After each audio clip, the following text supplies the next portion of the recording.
আচ্ছা, পরীক্ষা টেনশনের মধ্যে কেউ তোমরা বিয়ে বাড়ি গেছো সেজেগুজে? হ্যালো এভরিওয়ান, আমি টিয়া। আমার একটি নতুন ব্লগে তোমাদের সবাইকে অনেক অনেক ভালোবাসা। আর আমার চ্যানেল যারা নতুন, চ্যানেলটিকে প্লিজ সাবস্ক্রাইব করে পাশে থেকো। আমার মুখটা একটু শুকনো শুকনো লাগতেই পারে, আমি খুব টায়ার্ড ছিলাম ওদিন, তো ইগনোর করো সেটাকে। তো এখন আমি রেডি হব, মানে সাজবো বিয়ে বাড়ি যাওয়ার জন্য। আর এখানে আমি আমার জামাও বের করে নিয়েছি, ব্লু কালারের গ্রাউন।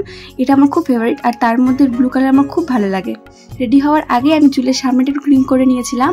এই ক্রিম পারটা আমি একবার অনলাইন থেকে নিয়েছিলাম, দামও জানো তো খুব অল্প, কিন্তু কাজে দুর্দান্ত। আর তোমাদেরকে যেটা প্রথমেই বললাম, পরীক্ষা টেনশনের মধ্যে, আসলে আমার ইউনিভার্সিটি এক্সাম চলছে, তো তার জন্যই বললাম টেনশনের মধ্যে। আর আমার খুব টায়ার্ডও লাগছিল সেদিনকার। সেই সকালেই বেরিয়েছি আর বিকেলবেলা ফিরেছি পরীক্ষা দিয়ে, তো খুব টায়ার্ড লাগছিল। আর ফিরতে না ফিরতে রেডি হতে বসতে হয়েছে। আসলে যার বিয়ে সে খুব কাছের, বিয়েতে না গেলে একদমই না। শরীরের ক্লান্তি তো রেস্ট নিলে চলে যায়, কিন্তু মুখের ক্লান্তি কি করে দূর করবো, তার জন্য মেকআপ শুরু করেছি। খুব গরমের জন্য কোনো ফাউন্ডেশন দেবো না, তাই ডিরেক্ট কনসিলার দিয়ে গোটা মেকআপটা করেছি। স্কিন প্রিপারেশনটা আমি আগেই করে নিয়েছিলাম, তাই একদম মেকআপ থেকে ভিডিওটা করেছি। এখানে আমি দু রকমের কনসিলার দিয়ে মেকআপটা করেছিলাম, খুব ভালো করে সবটা ব্লেন্ড করে নিয়েছি।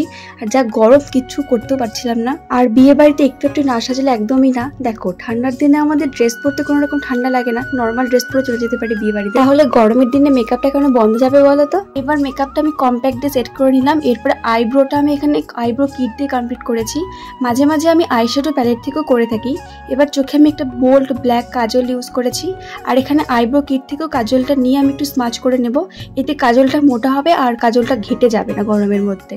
তোমরা ইজিলি কম দামি কাজল হোক বেশি দামি কাজল হোক না কেন, কাজলের পরে যদি তোমরা আইব্রো কিট দিয়ে কিংবা শ্যাডো প্লেট থেকে মানে ডার্ক কালারের ব্রাউন কালার যেটা আছে সেটা যদি স্মাচ করে নাও, তাহলে কাজল কিন্তু কোনো রকমভাবে স্মাচ হবে না, অনেকক্ষণ পর্যন্ত লং লাস্টিং করবে। এটা তোমরা করে দেখতে পারো। এরকম করে করলে অনেকটা চোখটা হচ্ছে কাজল পরলে সাবেকি সাবেকি একটা লুক আসে, যেটা আমার খুব ভালো লাগে দেখতে। এবার আমি ইউজ করব একটা নিউড আইশ্যাডো প্যালেট থেকে ডার্ক ব্রাউন কালার। এটা নিয়ে আমি আইলিডে অ্যাপ্লাই করব আউটার কর্নার থেকে হালকা করে, মানে একটু ডার্ক ব্রাউন নেব, একটু লাইট ব্রাউন নেব, দুটাকে মিক্স আপ করে সেটাকে ভালো করে একটা মানে লুক দেব।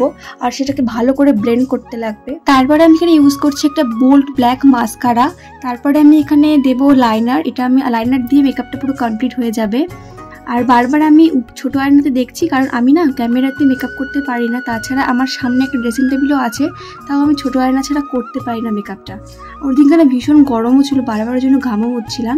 এরপরে আমি লিপ প্যালেট থেকে ডিপ পিঙ্ক কালারের একটা কালার অ্যাপ্লাই করব ঠোঁটে। মেকআপটা শেষ করার পরে যে মেকআপ সেটিং স্প্রেটা দেবো সেটা ভিডিও করতে আমি একদম ভুলে গেছি, তো কেউ কিছু মনে করো না প্লিজ। সব মেকআপ করার পর কিংবা শাড়ি পরার পর সবকিছু হয়ে যাওয়ার পরে আমার সবসময় একটাই সমস্যা থাকে, আমি চুলে কি করব। কারণ চুলটা আমার একটু বড় আছে, তো চুলটা নিয়ে আমার ভীষণ একটু সমস্যা হয় যে কি রকম বাঁধবো। তো ভেবেছিলাম একটা ভালো একটা বান করব, তো সেই জন্য আমি ক্রিম পারও করে নিয়েছি। কিন্তু এত পরিমাণে বাবা আমাকে তাড়া দিচ্ছিল, সবার রেডি হয়ে গেছে, আমার শুধুমাত্র হয়নি। তো তার জন্য আমি সামনের দিকে যা পেরেছি মানে একটা মেসি পাপ করে নিয়েছি, আর একটা পেছনে পনি করে নিয়েছিলাম। তো এরকমই একটা আমি লুক করেছি। তো যাই হোক, সবসময় সবাই যেটা ভাবে সেটা সবসময় হয়ে থাকে না। তো এরপরে আমি একটা বড় বড় কানের পরে নিয়েছি, আর বড় বড় কানের পরতে আমার খুব ভালো লাগে। তো কানেরটাও পরা হয়ে গেছে। এবার আমি ফুল লুকটা তোমাদের সঙ্গে দেখাতেও পারিনি, এত পরিমাণে তাড়া দিচ্ছিল। এরই মধ্যে বেরিয়েও পড়েছি বাড়ি থেকে সবাই মিলে, আমি, মা, বাবা, দাদা, আর একটা কাকু, একটা কাকিমা আর একটা বোনু, সবাই মিলে চলে গেছি। আর বিয়ে বাড়ি ঢোকার আগে গেটের সামনে এরকম একটা ডিজে আর লাইট ছিল, যেটাকে আমি মানে যখন আমি গান হয় নাচ থেকে দূরে থাকতে পারি না, এটা চললে পরে। তো যাই হোক, আর গেটটা ছিল এরকম সিম্পলের মধ্যে, খুবই সুন্দর লাগছিল দেখতে। তো যাই হোক, এই দেখো সামনে আমার দাদা ফোকাস করছে, এই দেখো। তো এই জায়গাটা ছিল হচ্ছে বউ বসার জায়গা আর বিয়ের ছায়া মণ্ডপ।